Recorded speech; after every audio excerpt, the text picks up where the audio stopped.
Video গেমিংয়ের প্রভাব আমাদের সভ্যতার জন্য এক বিরাট মহামারী। আমি বৈশ্বিক সভ্যতার কথা বলছি। এটি এখন বিপুল সম্পদ ও ক্ষমতা সম্পন্ন একটি বহু বিলিয়ন ডলারের শিল্প। এটি অত্যন্ত ক্ষতিকর। এর কারণে মানুষ মারা যায়। একজন জাপানি ছেলে ছিল যে গেম খেলতে খেলতে হার্ট অ্যাটাকে মারা গিয়েছিল। এর কারণে মানুষ মারা যায়। এটা সত্যি যে খুব অল্প সংখ্যক মানুষই এভাবে আসক্ত হয়। ইসলাম মানুষের জন্য এটাই রহমত, তাই এটি ক্ষতিকর জিনিস নিষিদ্ধ করে। যারা ফিক অধ্যয়ন করেছে তারা জানে যে এতে বিয়া নিয়ে একটি অধ্যায় আছে। আলাতুল্লাহু বিক্রি করা নিষিদ্ধ। গেম বিক্রি করা হারাম। আপনি নিজের গেম তৈরি করতে পারেন, যেমন খেলার গেম। বাচ্চারাও খেলে পাথর আর নুড়ি দিয়ে।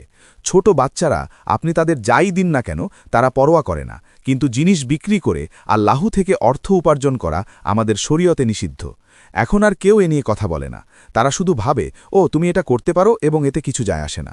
জানেন, আমাদের সাথে এমনটাই হয়েছে কারণ শয়তান আমাদেরকে ধাপে ধাপে এই পথে নিয়ে এসেছে। তাই আপনি যদি এই বিষয়গুলো দেখেন, সামাজিক বিচ্ছিন্নতা, পড়াশোনায় খারাপ ফল, স্থূলতা, যারা গেম খেলে তারা যারা খেলে না তাদের চেয়ে বেশি মোটা, সময়ের অপচয় যা আমাদের ধর্মে একটি বড় পাপ, সময় নষ্ট করা পাপ, সহিংস প্রবণতা, আমরা এটা জানি, আর্থিক ক্ষতি, সহানুভূতির অভাব। আপনি কম সহানুভূতিশীল হয়ে পড়েন। এই খেলোয়াড়দের গড় বয়স ৩৫ বছর। আপনি কি করছেন? সত্যি ৩৫ বছর বয়সী গড় বয়স।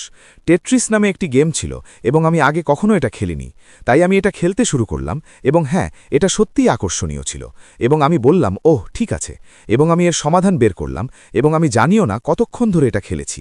যখন আমি শেষ করলাম আমি মুখ ফিরিয়ে নিলাম এবং আমি সেই ছবিগুলো নিচে নামতে দেখছিলাম। আমি আর কখনো এটা করিনি এবং আমার স্ত্রী সাক্ষ্য দেবে আমি ওইসব গেম খেলি না। আমি ওইসব গেম কখনো খেলিনি। আমি ওইসব গেমের বিরুদ্ধে। এগুলো জঘন্য খেলা। আমি আপনাকে এগুলো ছেড়ে দিয়ে আপনার সময়কে কাজে লাগাতে বিশেষভাবে উৎসাহিত করছি। একটা ভাষা শিখুন, ওরাং আসলিদের সাথে ইসলাম নিয়ে কথা বলুন, পরিষ্কার পরিচ্ছন্নতার কাজ করুন, আপনার রাস্তা থেকে আবর্জনা পরিষ্কার করার জন্য স্বেচ্ছাসেবক দল গঠন করুন। সত্যি বলছি, কোনো দরকারি কাজ করুন। ফুটবল খেলতে যান, আপনার দাদির সাথে দেখা করতে যান, হাসপাতালে গিয়ে এমন মানুষদের সাথে দেখা করুন যাদের সাথে কেউ দেখা করতে আসে না। দরকারি কিছু করুন, কিন্তু এসব করে আপনার সময় নষ্ট করবেন না। ৪৯% হল ১৮ থেকে ৪৯ বছর বয়সী, ২৫%-এর বয়স ১৮ বছরের কম, ২৬%-এর বয়স ৫০ বছরের বেশি। সুতরাং এটাই হল আম্মাতাল বালুয়া। শারীরিক মারামারির দিকে তাকান। গেমারদের মধ্যে আমেরিকায় ৪০% নারী এবং ৫১% পুরুষ শারীরিক মারামারিতে জড়িয়েছে। যারা গেম খেলে না তাদের দিকে তাকান, ১৪% বনাম ২৮%। আর তারা বলবে, ও কিন্তু আপনি তো কোনো সম্পর্ক প্রমাণ করতে পারবেন না, আপনি এটা প্রমাণ করতে পারবেন না। এই সাধারণ বিষয়টা বোঝার জন্য রকেট বিজ্ঞানী হওয়ার দরকার নেই। খারাপ ফল, নারীদের ক্ষেত্রে প্রায় ৪০%, পুরুষদের ক্ষেত্রে ৩৫%, যেখানে নারীদের ক্ষেত্রে এই হার ২০% এবং পুরুষদের ক্ষেত্রে ২৩%। যদিও এর মধ্যে কোনো সম্পর্ক নেই, কোনো যোগসূত্র নেই, প্রমাণ করা যায় না। সম্পত্তির ক্ষতি সাধন, গেমারদের মধ্যে ১৫%, পুরুষদের মধ্যে ২৩%। এর মানে হল মানুষ বাইরে গিয়ে সম্পত্তির ক্ষতি সাধন করছে। অন্য কথায় এটি অপরাধ প্রবণতা। নারীদের ক্ষেত্রে ৫%, পুরুষদের ক্ষেত্রে ১০%, যা আমার মতে এখনও অনেক বেশি। সর্বাধিক বিক্রিত ভিডিও গেমগুলোর ৮৯%-এ সহিংস বিষয়বস্তু রয়েছে। এর অর্ধেকই গুরুতর প্রকৃতির। বহুল সমালোচিত video game grand theft auto, যা আসলে কিছু অপরাধী তৈরি করেছিল। তারা ছিল সত্যিকারের অপরাধী, মাদক ব্যবসায়ী। তারাই এই ধারণাটি নিয়ে এসেছিল। পুলিশ হত্যা করে পয়েন্ট পাওয়া যায়। এই ইন্ডাস্ট্রির দিকে তাকান, তিনি আপনাকে ধাপে ধাপে নিয়ে যাবেন। এটা ২০০৮ সালের কথা। এর পরিমাণ ছিল প্রায় $১২ বিলিয়ন। এটা অনেক বড় ক্ষমতা। যখন আপনার কাছে এই ধরনের টাকা থাকে, আপনি বিচারকদের কিনতে পারেন, আপনি লোকজনকে প্রভাবিত করতে পারেন, আপনি বিশাল সব কাজ করতে পারেন। দুর্ভাগ্যবশত সবচেয়ে জনপ্রিয় ভিডিও গেমগুলো এমনকি খুব ছোট বাচ্চাদের মধ্যেও সেগুলোই যা অন্যদের বিরুদ্ধে সহিংসতা করার জন্য পুরস্কৃত করে। আর যখন আপনি ভাবেন যে মানুষ ফ্লাইট সিমুলেটরের সামনে বসে ওয়ার্ল্ড ট্রেড টাওয়ারকে মাটিতে নামিয়ে আনার মতো যথেষ্ট ভালোভাবে বিমান চালাতে শিখেছিল, আর আমরা আমাদের বাচ্চাদের মজার জন্য মূলত হত্যার সিমুলেটরের সামনে তুলে দিচ্ছি, তখন এর মাধ্যমে আমরা কোথায় যাচ্ছি? আমাদের সত্যিই এই সত্যটি স্বীকার করতে হবে যে এর ফলে তাদের মন, তাদের চিন্তাভাবনা এবং তাদের আচরণে পরিবর্তন আসবে। যদি মিডিয়া বা বিনোদন থেকে কোনো পরিবর্তন না আসতো তাহলে আমরা এটা করতাম না। তাই আমাদের চোখ খোলা রেখে এই প্রক্রিয়াগুলোতে প্রবেশ করতে হবে। এটা বুঝতে হবে যে আমরা আমাদের সন্তানদের পরিবর্তন করছি, আমরা নিজেদের পরিবর্তন করছি, এবং আমাদের নিশ্চিত হতে হবে যে এই পরিবর্তনগুলো যেন আমাদের কাঙ্ক্ষিত হয়। ভিডিও গেম প্রকৃতপক্ষে শিশুদের প্রভাবিত করে এবং সেভাবেই তৈরি করা হয়, বিশেষ করে শিশুদের এবং প্রাপ্তবয়স্কদের সহানুভূতির স্তর ও নৈতিকতার মানদণ্ডকে প্রভাবিত করে। আর এটাই আমাকে ছেড়ে দিতে বাধ্য করেছে, কারণ আমি শিশুদের এবং প্রাপ্তবয়স্কদের সহানুভূতি ধ্বংস করার জন্য বিষয়বস্তু তৈরি করছি এবং তাকে সমর্থন করছি। আমি শয়তানদের জীবন্ত করে তোলার জন্য বিষয়বস্তু এবং শব্দ তৈরি করছি। আমি এটা কেন করছি? এটা আমার আসল পরিচয় নয়। আমি জানি না মানুষ এটার সাথে নিজেদের মেলাতে পারবে কিনা বা এটা বুঝতে পারবে কিনা, কিন্তু এটাই আমার গল্প। এভাবেই আমি ছেড়ে দিয়েছিলাম, কারণ মানুষের মধ্যে যেটুকু নৈতিকতার বোধ অবশিষ্ট আছে তা আরও ধ্বংস করার জন্য আমি যা তৈরি করছিলাম তার অংশ হতে আমি পারছিলাম না। আমি আপনাদের এটা বলছি, এটা আমার মতামত।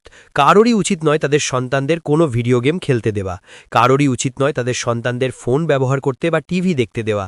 আপনি যদি দেখেন কারা এই গেমগুলোকে সমর্থন করছে, কারা জানেন তো সামরিক বাহিনীর তৈরি কিছু মিলিটারি গেম আছে যেগুলো প্রায়শই যুদ্ধের গেম।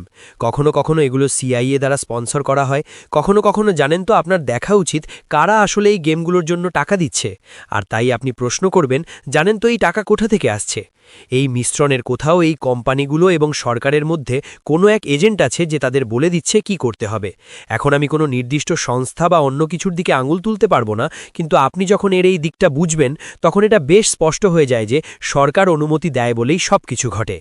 আপনাকে একটা উদাহরণ দিই, আপনি কেন কল অফ ডিউটির মতো কোনো খেলা খেলতে চাইবেন? কেন আপনি একটা বন্দুক তুলে নিয়ে লোক দেখানোভাবে মানুষ মারতে চাইবেন? আপনি কেন এমনটা করতে চাইবেন? কি এমন জিনিস যা আমাদের কাছে এটাকে মজাদার বা আনন্দদায়ক করে তোলে? একের পর এক গবেষণায় দেখা গেছে যে রেটিং ব্যবস্থাগুলো ওই সব মাধ্যমে যা দেখানো হচ্ছে তার তীব্রতাকে ধারাবাহিকভাবে কম করে দেখায়। একজন শিশু রোগ বিশেষজ্ঞ, শিশু স্বাস্থ্য গবেষক এবং একজন অভিভাবক হিসেবে আমার দ্বিতীয় সমস্যাটি হলো এগুলো বৈজ্ঞানিকভাবে ভিত্তিহীন এবং এগুলোর সংস্পর্শে আসার পরিণাম নিয়েও তারা চিন্তিত নয়। তারা শুধু এই বিষয়বস্তুর সামাজিক গ্রহণযোগ্যতা নিয়েই চিন্তিত। সুতরাং উদাহরণস্বরূপ সিনেমার রেটিং ব্যবস্থায় একজন নগ্ন ব্যক্তিকে দেখানোর জন্য আপনি আর রেটিং পাবেন, কিন্তু একজন মানুষের পেট চিরে ফেলার জন্য আপনি কেবল PG বা PG-13 রেটিং পাবেন। এবং এটি শেখায় যে এই ধরনের কাজ করা কেবল গ্রহণযোগ্য বা স্বাভাবিকই নয়, বরং তা আনন্দদায়কও হওয়া উচিত, কারণ আমরা তো এখানে আনন্দের জন্যই এসেছি। তাই দুর্ভাগ্যবশত এই রেটিং ব্যবস্থাগুলোকে তাদের আসল রূপে দেখতে হবে। তারা যে বিষয়টিরই রেটিং দিচ্ছে সেটির ক্রমবর্ধমান তীব্রতা সম্পর্কে আপনাকে জানাবে, কিন্তু এই তীব্রতা বৃদ্ধি করা হয় সামাজিক গ্রহণযোগ্যতার কারণে, শিশুর স্বাস্থ্য বা মঙ্গলের কারণে নয়।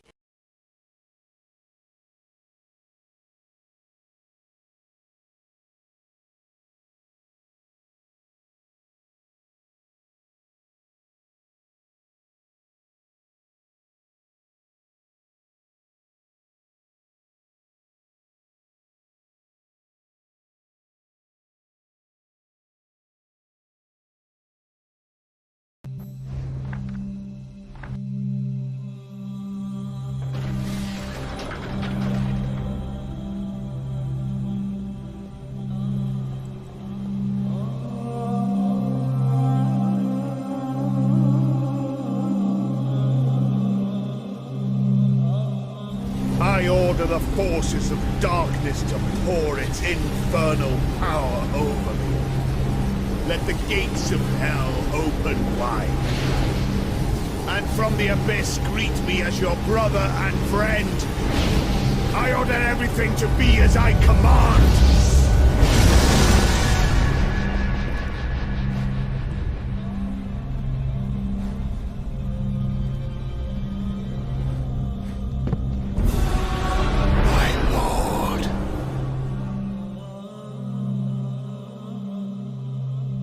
I desire to destroy this world.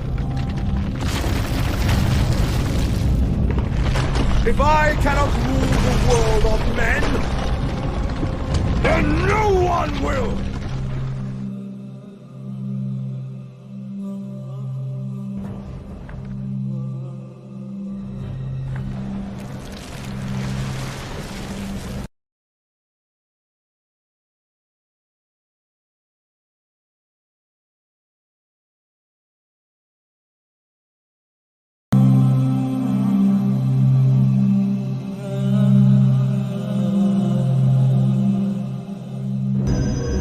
I know this, I know that symbol. That's a Phrygian cap. It stands for freedom, and that's a Masonic eye. Now those two come together in only one place. What's happening? I can't believe...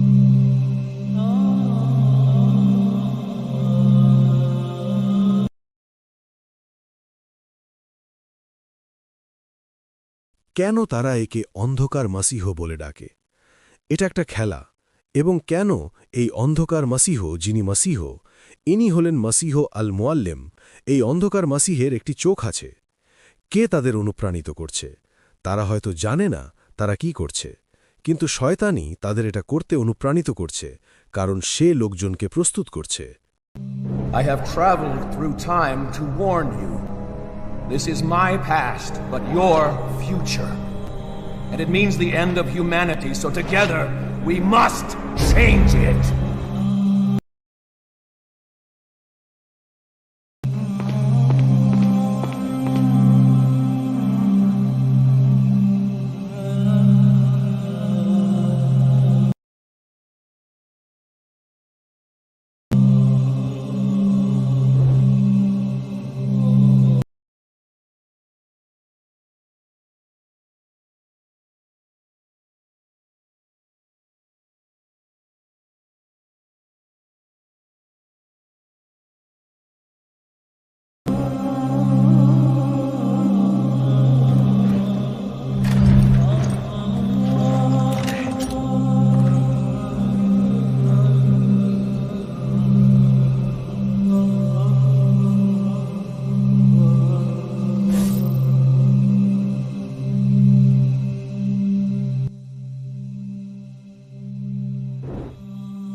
A foundation that brought out fear. Fear.